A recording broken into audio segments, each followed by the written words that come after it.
Umar Hameed.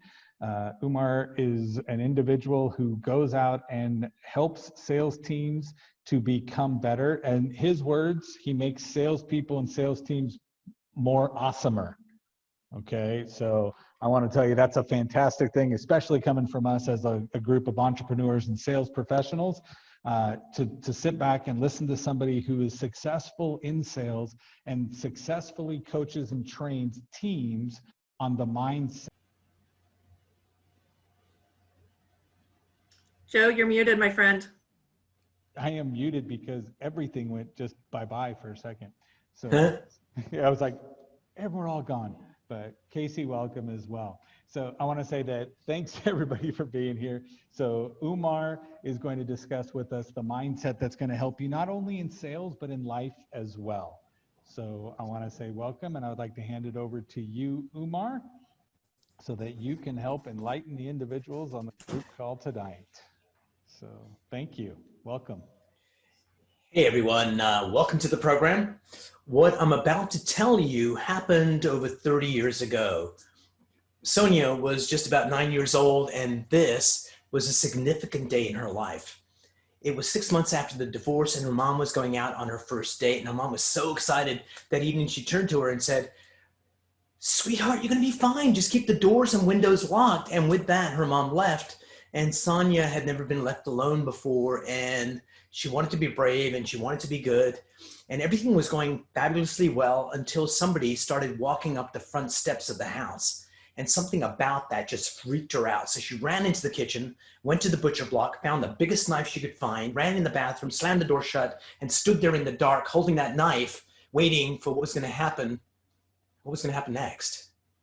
And I met Sonia 30 years after that event. She runs a company here in Baltimore. It's profitable, it's growing, it's $30 million in revenue. And one of the things she's proud of is it took her 2 years to get the right team around the table, the leadership team, a world-class micromanager. Every decision that they make, she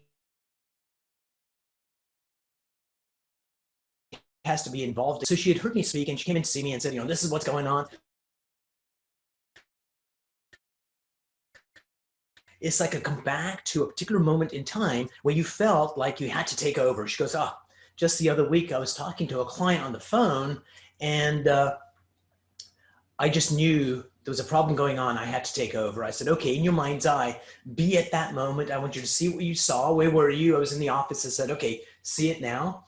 I want you to hear whatever you heard, your conversation with him, your inner thoughts, whatever was going on. She goes, okay, I'm doing it. When you do those two things, you get to re-experience what you were feeling. What were you feeling? She goes, that's weird. I felt this uncomfortable feeling over here. I'm feeling it now. And had I asked her, have you felt this feeling before? She would have gone, maybe or no. But there's a tool from applied neuroscience you can use to link any feeling to the unconscious mind that records everything.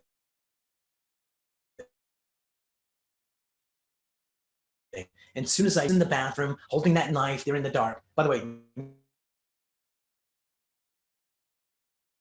nothing ever happened. Her mom came to a thought, and the thought was to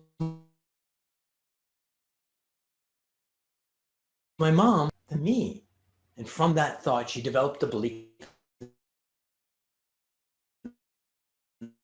The belief is me. And that belief had been driving her life for 30 years. So we uncovered what belief was driving that need to be in charge, to micromanage. And as soon as we figured out what it was, we changed the belief using applied neuroscience. And as soon as we did that, sent her on her way. I get a call back about a week later saying, Umar, I'm not sure manage, that's gone. And something weird's happening. It's like, for the first time in my life, I can truly appreciate my accomplishments. And that's what I want to share with you today is this. In our society, we think change is hard, change is difficult. If it's ever going to happen, it's going to take a really long time for that to happen. And I'm here to tell you, with neuroscience, the insights there, we now have the ability to create change quickly, to make those changes last permanently. And it's a watershed moment for humanity. And that's the journey I want to take you on. And the thing I want you to really realize is this. that there is a better you inside you. And you know who else agrees? Take a look at this, Apple.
I love that commercial, because what it really says to me is this, that there is a better you inside you. The only problem is, how on earth do we find it?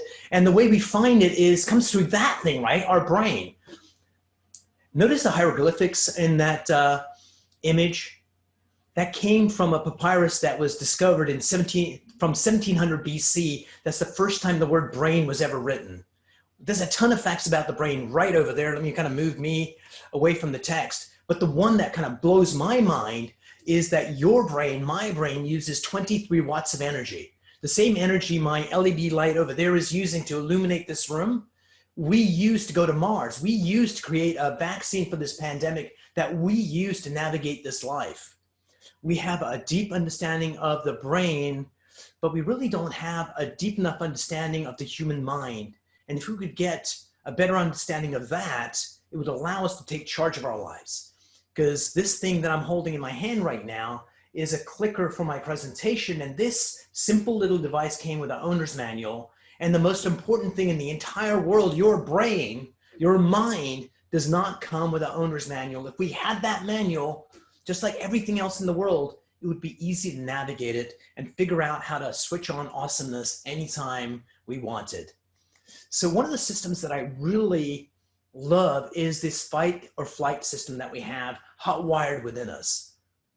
The reason this is so important is your ancestors 100 generations ago, if they didn't have this, they would have been dead and you wouldn't be here watching me today. And that would bum me out.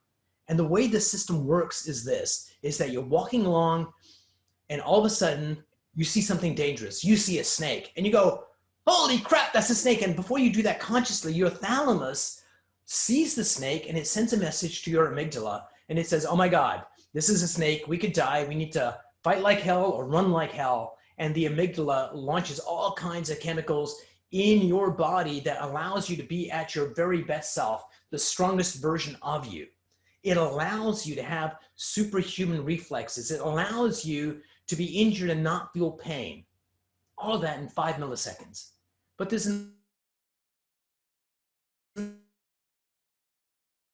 another path, the sensory cortex, which sends it over to the hippocampus, which has all this memory. Snake is a stick. So it sends a message down to the amygdala. Everybody calm down. The reason I share that with you is this, is all that happens in the background and keeps you alive. I've been in near traffic accidents where all of a sudden this system kicked in and I had superhuman reflexes. I didn't get into an accident. Everything was okay. The only problem with this system is in this day and age that we live in right now, this system kicks in all the time. So we have this stress that we're living in at all times. It's a customer that pushes back on, I'm not sure we need this, or why are you here? And all of a sudden we kick into this state and it puts us in not a powerful state, but it puts us in this stress state that allows us to be less than we are. I'm going to come back to this in a moment. The thing I want you to know is that within you is a light. Now this sounds like it's like spiritual, but so be it. But if you use that metaphor, there's a light within you and it's not shining out. Sometimes we do these spectacular things where we show up in a more powerful way, right? And when we show up in that powerful way, people around us go, wow, you are amazing. What happens the rest of the time? And you're like, I don't know. But if we had the ability to tap into our mindset, it would allow us to take charge of this amazing life that we have. So I wanted to share my story with you because a lot of people ask me, Umar, why do you do what you do? And here's why I do what I do. When I was 14 years old, my mother committed suicide. And at that point, I shut down emotionally, and I didn't come out of my shell till my wife saved me. And then I made a decision. You know what? I was working in Silicon Valley, making a ton of dough, having a great life. And then it suddenly occurred to me is that I need to add value to this world. What I need to do is what happened to my mom is I need to take a deep dive into what drives human behavior, into mindset, into applied neuroscience. And certainly it's going to help people that are at the edge that need that help. But even more importantly than that, you know people right now in your lives, clients, colleagues, customers, children, friends, relatives. When you look at them, you go, oh my God, Judy could be a rock star if only, and Judy wants to be a rock star, but for the life of her, she can't figure out why she's stuck. If we could help them, if I could help people take charge of this, it would allow them to go, oh, I can let that go. Not by going to a therapist and sitting in therapy for a year and a half or 2 years. Because what's amazing is this, is that you can have someone go to the therapist, and if you need to go, please go. But just think about this. There's a major issue that's going on. They go to a therapist, 6 months into it, one Thursday afternoon at 2:22, the therapist says something. It creates an epiphany inside the person, and a moment later, their life has changed. I don't care about the 6 months. When the person said something, what changed inside that person? We call that the change point. If we could get people there, like today, like right now, they would break through the barriers that have been holding them back their entire lives, and they would move forward. And when they move forward, they would become a beacon to the people around them to go, oh my God, if Umar can break through, it allows me the possibility that I might be able to do it as well. And that's the journey that we really need to be on. So one of the technologies I use to help people get change is called NLP, Neuro-Linguistic Programming. It gives you a deep understanding of human behavior, how we do spectacular things and how we do tragic things that sometimes, stop us. Because some people get depressed super easily. It's like, how do you do that? If you could figure out how they did that, we could teach people how not to do that. If we get someone who's an amazing closer in sales, what that would do is say, well, if we ask that person, how do you do what you do? Sometimes they answer, I don't know, I just do. And sometimes they give you a formula of how to do it. But then you can go to 10 other people that use the same formula, but they do not get the same results. Because what really truly happens within us when we do exceptional things or tragic things, most of it happens at an unconscious level. And what NLP does is it allows us to uncover what that is. So let's take a look at the computer. Sometimes we relate, a metaphor for the human brain is the computer. On a computer, if you look at the hardware, there are hardwares at the base level of a computer. Then the BIOS. And the BIOS, basically, when it wakes up, it tells the computer, oh, here's the monitor, here's the webcam, here's the mouse, here's the hard drive. And it allows it to boot up the operating system, be it Mac or Windows or whatever. And then applications like Word and Zoom and all that stuff come at the top. For human beings, the hardware is our brain. The BIOS is our sensory system, what we see, what we hear, what we touch, what we smell, what we taste. And if you believe in the sixth sense, woo, I'm sending you a message right now. And the application layer is where we have language, thinking, self-doubt, negative self-talk, all that stuff's happening there. And if we try and change behavior at the level of that application layer where we're thinking about it, it's really difficult to do. But if we can go down deeper at the level of beliefs, that's where spectacular change happens. So the question is, where do beliefs come from? So if an event happens that has lots of emotions associated with it, it could be like something amazing, like you did this thing and your dad, when you were 5 years old, said, oh my God, you're amazing, in front of everyone. That could be the defining moment that sets you on a path of awesomeness, right? You could also have somebody have the same experience, and dad says that, and this little kid goes,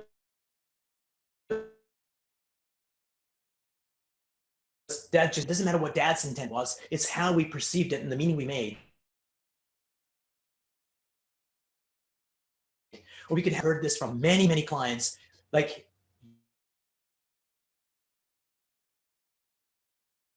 you're not 6-year-old, but it gets said a lot. And one kid can be crushed by it. Of industry. But we have this emotional event, we make meaning out of it, creates a belief. And what that does is it changes the way we show up. In a moment, I'm going to show you a video of Izzy. Izzy in this video is 4.5 years old. And when she was 4, she went to a dinner party with her mom and dad. It was a party where she was the only kid, which is the definition of the world's most boring party. And she went there, but luckily they had this cute little dog there, and Isabella got to play with the dog all evening long, had a ball. At the end of the evening, mom says, all right, sweetheart, it's time to go. So they put on their coats, hats, gloves, they go to the front door, and as they go to say goodbye, as adults do, they start talking about, oh, we should get together, what about the Jones? It's a long, drawn-out conversation. So Izzy's like, oh, you guys are so boring. And she goes running back to the dog to play with the dog, but this time the dog isn't expecting her. It gets startled and bites her on the face. She's bleeding, the dog's barking. They take her to St. Joe's. Nurses clean her up. A month later, the plastic surgeon makes the scar disappear.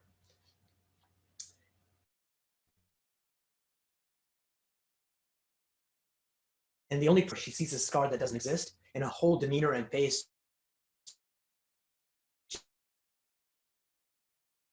And so her mom brought her in, and we changed the belief around what happened. Say hello to Izzy.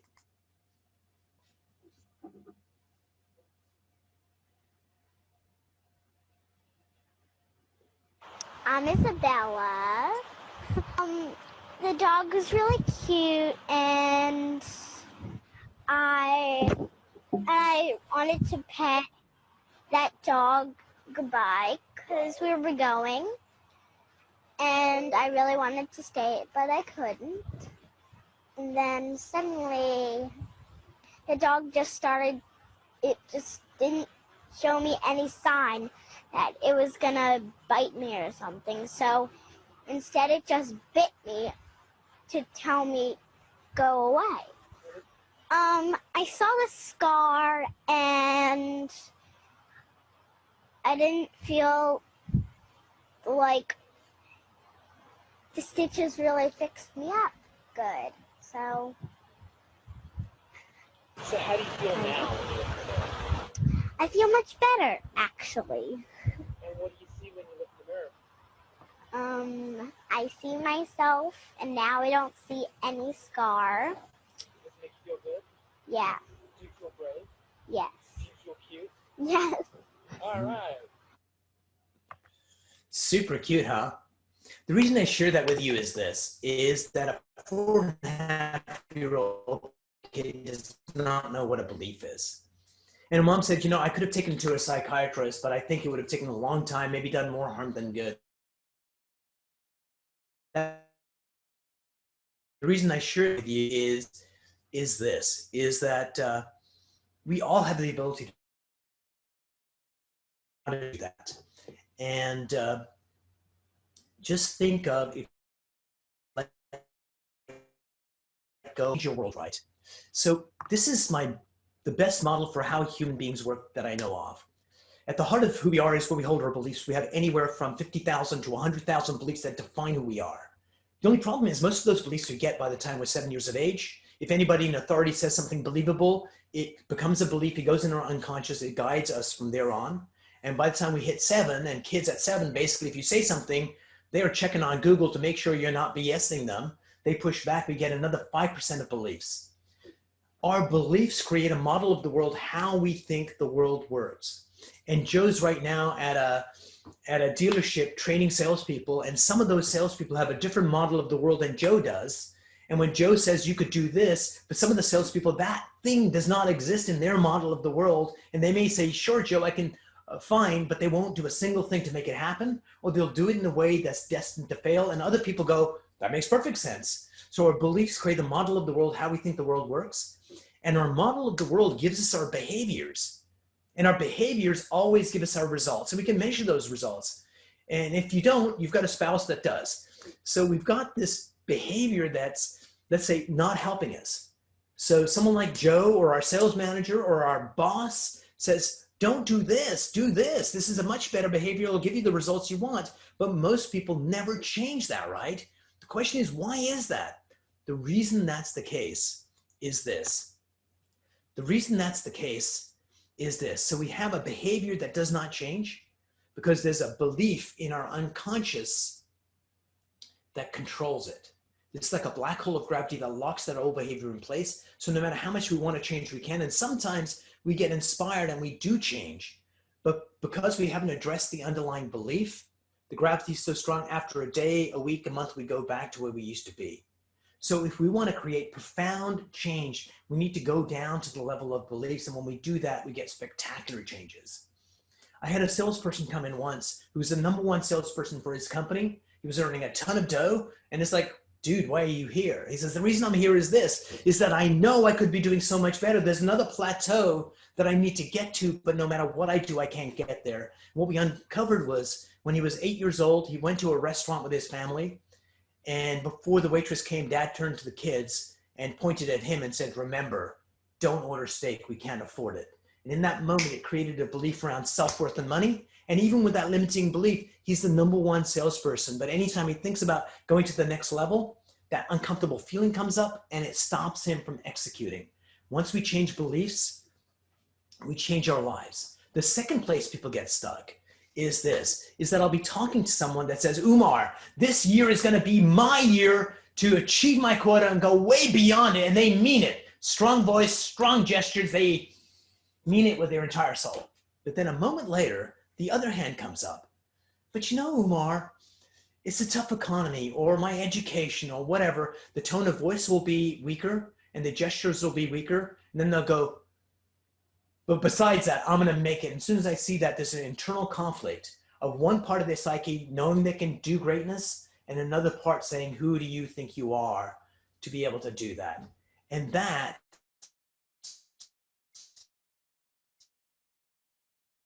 in terms if we have the right tools. And the third place where people get stuck is something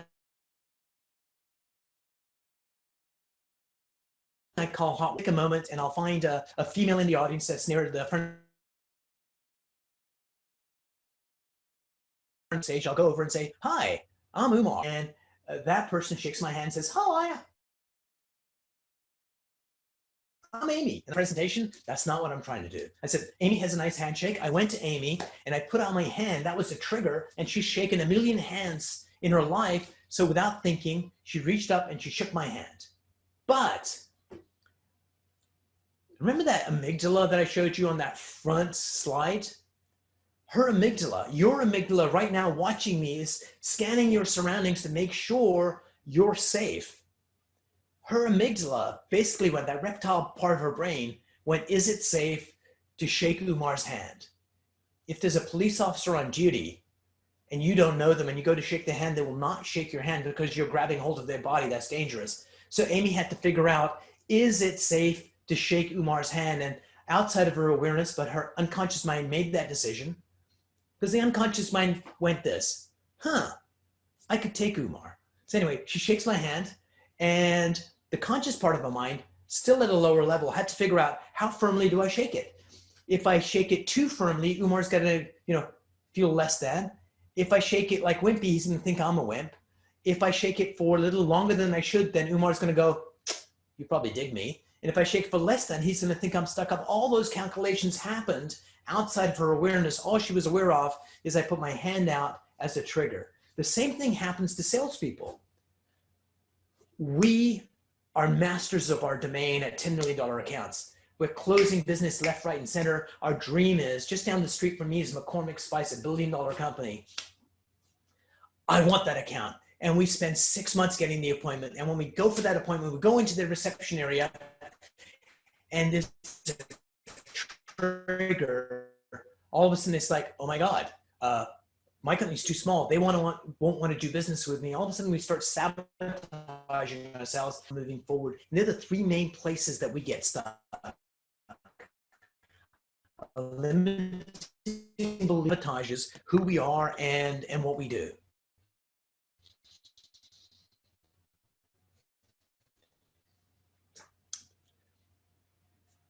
When we were born, no parents in the history of humanity have gone into a bedroom watching their newborn child in each other's arms going, how can we screw that kid up? This has never happened. Our parents wanted the best for us. And when we were immobile, just a baby, a lump, everything was easy. It's like, it's a lump, feed it, clean this diaper, pick it up. But as soon as we got mobile, things got dangerous. So think of this family gathering. We're sitting watching TV, mom and dad, babies on a blanket on the floor playing with a toy. Everything is wonderful and amazing. Then the baby sees a coin on the other side of the room, crawls over, picks up this penny, and is about to put it in his mouth. Mom looks over. Remember I showed you that fight or flight? She goes into fight or flight response immediately because this kid could choke and die like right now. So instead of saying, honey, put that down, she goes, no, stop, dirty. Because she's in panic mode, right? But for that baby, it goes, what did I do wrong? It doesn't think what it did was wrong. It goes, I'm dirty, I'm bad. And this giant, this 30-foot woman, who's my mom, that protects me, that feeds me, that changes me, all of a sudden doesn't love me anymore because I did something wrong. And pretty soon what happens is we start learning it's only okay to do the things we've been shown to do before. And our parents, what they used quite unconsciously with these feelings to keep us safe. Because most of the things in this world are perfectly safe, but choking on a penny is not safe. Running into traffic is not safe. Being abducted by a stranger is not safe. So they used fear. They used guilt. Because when we did something bad, we felt bad about ourselves. Guilt is anger directed at oneself. We felt unworthy. We got our feelings hurt. It led to discouragement, so we stopped trying. And what we do is we take those emotions and we let them crush us, when the reality is when we feel fear, we are at our very best selves. We're at the most powerful versions of ourselves. We have reflexes that are Superman fast. We have the ability to focus on what's most important, but we've been trained to use fear to shut us down when biology and our maker put fear there to bring out our best. Guilt is anger. Anger is the energy to do better. Unworthiness, when we feel unworthy, what we need to do is ask one question. What would make me feel worthy? And your brain, your heart will tell you the answer. Oh, if I did this, I'd be worthy. Instantly, you can course correct. When people get their feelings hurt, they get angry. When we see angry people, what we do is, oh, they're angry. What did I do? What we need to realize is if you were a nobody, not connected, they would not get angry. They would dismiss you. If they're getting angry, that means they care about you. And discouragement, which is probably the most hideous of all the emotions. We can ask ourselves, what do I need to do right now to have the courage to move forward? But no one teaches us this. They teach us how to sell, they teach us how to interact, but the thing we need to master is this amazing gift that we have, our mind, our body, our spirit. And so let me give you an example of, I've been talking about, we can improve, we can do better. And in the chat window, if you can write down in a moment a number, and if you're on Facebook, write it down there in the comments. I want you to think about what your self-esteem level is right now in this moment. And here's the scale. The scale is 1 would be you have extremely low self-esteem and you can't wait till we end this presentation so you can crawl under your desk and weep softly. 100 would be you can't wait till this thing ends, so you go in the bathroom, look in the mirror and go, baby, you are so beautiful. So whatever that number is for you from 1 to 100, just ask within, what's my level of self-esteem right now? Whatever number that is, just put it in the chat window. And I'm going to show you a way to change your self-esteem right here, right now. That's going to give you an edge in life no matter what you're doing. All right, we got an 88. Thank you, Joe. All right, so now that you have your number, what I want you to do is take a deep breath in And I want you to go on this thought experiment with me. USA Today is going to do an article about you. And your friends tell you, you better be ready for this interview. It's a once in a lifetime thing. So you go in this room that's divided in two with a glass wall. And on this side of the room is a desk, a chair, a tablet of paper, and a pen. And you go sit down there. And as you sit down there, you start writing your accomplishments all the way back to when you were in kindergarten. Those finger painting things you did that your parents thought you were totally genius and they put them up on the refrigerator. Projects you did for elementary school, for Sunday school that you were proud of. Things you did for your siblings, your mom, your dad. Think back to what you did in high school, projects, summer jobs, what you did in college, what you did for your family, what you do for your community. As you're writing down your accomplishments, the essence of who you are, some people may call it spirit, steps out of your body and it floats out of your body, comes to the glass wall, and you step on this side of the glass wall, standing there, watching yourself write your accomplishments on the other side of the room. And as you're standing there in spirit for a moment, I want you to think of someone in your life, someone that loves you deeply, that values you highly. And it could be one of your children, could be a mentor, could be a friend, could be anybody you want, but think of someone specific. And just imagine they're standing right next to you. And since you're spirit for a moment, I want you to step into their body and see yourself through their loving eyes. See yourself through their eyes and know how much they love you. And since you're inside their body, I want you to hear their thoughts. You can hear how much they love you, how much they care about you. Get a good sense of that. And the last thing is, since you're in their body, really access the depth of their emotions for you. Now you have those three things. I want you to step out of their body, go through the glass wall, and step back to where you're sitting right now, watching me present. And when you step back inside your body, it changes things, right? And when you think about your level of self-esteem, that number has changed. And what we did there is everybody in the entire world is going to show you, if you want self-esteem, I'm going to give it to you. Do you know you're made of stars? You can do anything you want. And they can give you this raw kind of thing, which feels great, but it's extrinsic. So as soon as you leave that presentation, the first speed bump you hit, that sloughs off. But what I showed you was a way to do it internally. No one can take that away from you. If you're going to do like a killer must succeed presentation, do that. If you have kids going to a sporting event or an exam, take them through this exercise. It's simple, it's easy, it's elegant, and it works. And that, my friends, that is why I'm here. And if you put down in the show notes what your self-esteem went up to, just go ahead and do that now, please.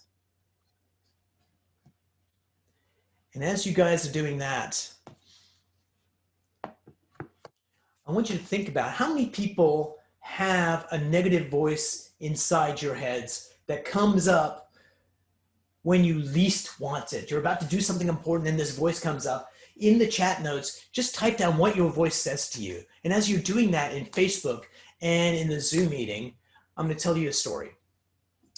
But before I do that, I'm going to take a sip of coffee. I was at a Vistage meeting. They had about 21 CEOs, a superior advisory group, and I gave everybody a 3.5 index card, 3x5 index card. And I said, could you write down what your negative voice says to you to sabotage what you're doing? And so they all write down what's happening, hand in the cards. I shuffle the cards up. I distributed them so everyone has a different card than they actually wrote on. No one knows whose card they have. And so I asked them, I want you to read what it says on your card, but do it with the emotions that must be embedded in those words. And the first guy, John, gets up and he says, I'm worthless and I won't amount to anything. And there's shocked silence in this room of 21 CEOs that meet once a month together. One of their brethren has that thought inside their head. Then they go to the next person and it's something just as tragic. And all of a sudden they're like, holy cow, we all have this. At the break, this woman comes up to me and says, Umar, John read my card. And when I heard him say that, all I wanted to do was go there and hug him. But I can't do that for myself. So we were put on this planet to succeed. We were given the tools that our parents, the best they knew how, to get us to this place, and they've done a freaking amazing job. You have a pulse, you have a computer, you're watching this, a smartphone. We've got all the things that we have. They did the best they could. We're doing the best we can with our kids. What we need to realize is that when we come across something that's negative, or we want to do something and we shy away, that is a clue for us to pay attention to. So I'm not sure how many people in the audience want to be an opera singer. I do not. And I cannot sing opera, and that does not upset me in the least. But there's certain things I want to do. When I go to do them and I don't do them, I feel something in my body that goes, damn, I wish I could do that. Or I beat myself up. So don't listen to your mind. It will lie to you, but listen to your body.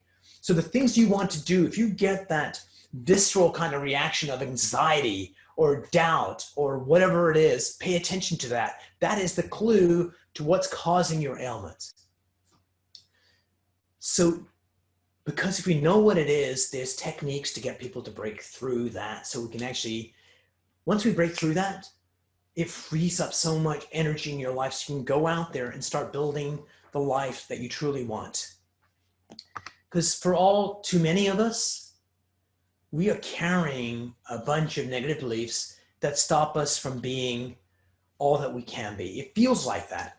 And when we look out there in the world, we see people not like that. We see people that have three faces.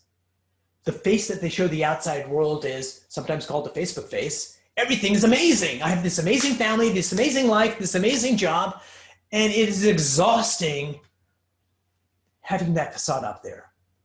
I call that the illusion. What's worse is the second face. It's the delusion. This is who we think we are. This is who we think we are. And then there's a third face, the authentic, who we actually are. And this is where your power is. This is where your passion is. So our journey in life is to figure out who we truly deeply are. Once we know that, we don't have this fallacy of who we think we are. It becomes the same thing. And when you have two of those things, then this is what you show the outside world, and you will become one of those human beings that people feel safe around. Because like, wow, no matter where you are, you're the same person. So what I want to share with you is this, is that your journey is to discover that better self. And the thing that stands in the way of you doing that is fear. And what we need to do is figure out, what are the fears that hold you back, that stop you from achieving the level of happiness, the level of success that you want. So Joe is going to teach you all the techniques you need to be a spectacular salesperson. What I want to teach you is how to take charge of your mindset so we can figure out what those blocks are and get you to get unstuck so you move forward. And in a moment, I'm going to open up to questions and address some of those, but I want to share two things with you first.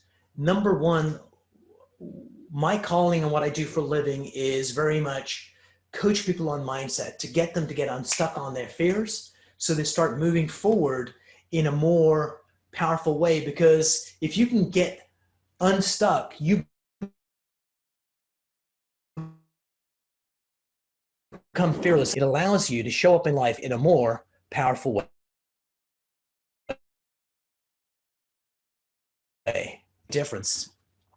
The second way I want to make a difference over here. Let's see what's going on there. Let's turn here. We're there. All right. So this is my contribution to the world. It's an app that's called Mindset Boosters. And what it does is this. It gives you the help you need when you need it. So let's say you just lost a really big deal. As a salesperson, this can bum you out for a quarter of an hour, a day, a week, a month, the rest of the year. If you go to the second track on this list, it's called Rebound from a Setback. In 7 minutes, 29 seconds, it's going to get you to overcome the defeat of that loss, get you back in your optimal selling state so you get back out there and make things happen. if you've got a conversation that you need to have with a client that's going to be really challenging, that you don't want to do, you can go to challenging conversations and it'll program your mind in 7 minutes, 30 seconds to allow you to have that conversation with anybody at any time. So I built this app to empower salespeople because what we do is tough. The wins, there are not enough wins to keep you in that zone. So when you need help, you've got the ability to listen to a track that'll knock you out, to help you go to sleep, to amp up your motivation, your confidence, whatever help you need. I put a link at the top of the chat window on this conversation in Zoom. So go to there, test out a couple of the tracks that'll change your sales career. Thank you so much, Joe, for letting me present today. Joe or anyone else, if you have questions, please put them in the chat or unmute yourself and ask the questions. Umar, that was fantastic. Thank you. So one of the things I want to say is that because my screen flipped out and started over again, I don't have the link to share over to Facebook. Okay, I'm going to put that in there right now.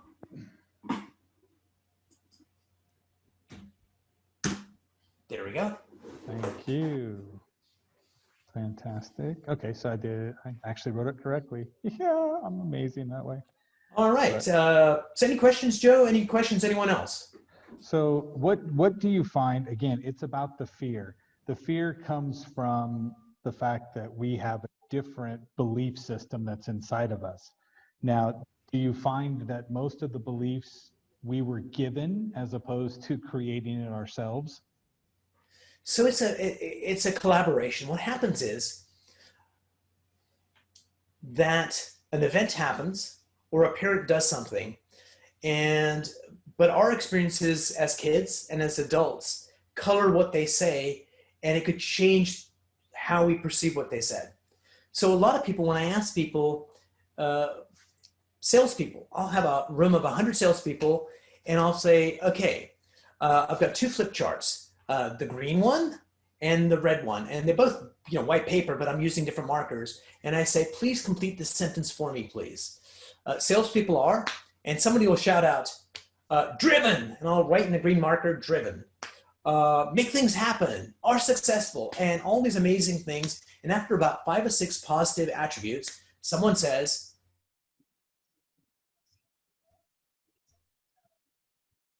they're sleazy. You get a list of red marker entries that are about 3 times larger. They are the beliefs in society around sales. And even though is helping people out, we still have those beliefs in our psyche. And some people reach a certain level of success in sales and can't go beyond because we've got some of those beliefs from our parents, our uncles, our aunts, our teachers, or society that basically get in the way. The other area where we have a lot of beliefs in our society that are negative is money. Money is, of course, people say powerful, amazing, lets you do good work. And then all of a sudden you get this other list of the root of all evil, causes fights, causes divorces. And that's a larger list. So in sales, we have beliefs around sales that are negative, beliefs around money that are negative. And what we need to do is inoculate ourselves against that. And part of it is to go down that beliefs and change those. The other part is the reason I created Mindset Boosters is to give you the help you need where you need it so you can actually break through those barriers. We're all going to have bad days.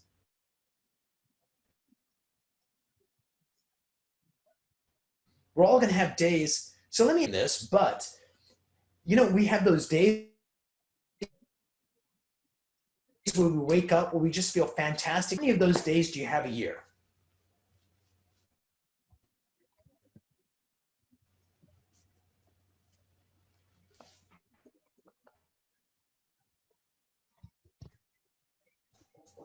Sometimes I hear 5, 10 of those super magical days. Then we have some really not so good days. If we could have the right mindset, we'd eliminate a third of our good days and make them exceptional, magical days. So the new frontier in sales is not sales training, it's mind training. Agreed. Anybody have any questions for Umar? Because I don't want to occupy all of his time, and we are coming up at 2:45. So I want to say, anybody have a question for him? Because he'll answer it better than I will. No, we're cold. We're good. We're done. Yes, it sounds that way. So over on Facebook, you've blown Edna's mind based on the emojis she keeps posting up. That's over Thank here, you. but she's really grateful for it. Michael Scarcella is out there again. He agrees with you 100% that you got to find out what is the motivating reason behind it. I put out the illusion, the delusion, and the authentic, because that to me made the Nice. most sense, right? Because most of the time we compare ourselves to the illusion somebody else is putting out there, right? And we end up losing, whether it's face to face or if it's actually somebody else's Facebook post that's going to be there. So, and then hi Doug, hey Larry, Ken, Frank, how are everybody? So I want to say thank you so much, Umar, because you brought the bang with you. That was fantastic, and I know everybody got a lot. And the Thank you people so that much for were inviting me, following up with and it. outstanding. Thank you, everyone. I really appreciate the privilege of being able to present. Fantastic. Thanks so much. And everybody else, you guys got your information from Umar. You know how to get in touch with him with the mindsetboosters.com. It's in the Facebook link as well. And I want to say for everybody else that's out there, go out and sell something. Have a good Happy one. selling. Take care. Bye-bye.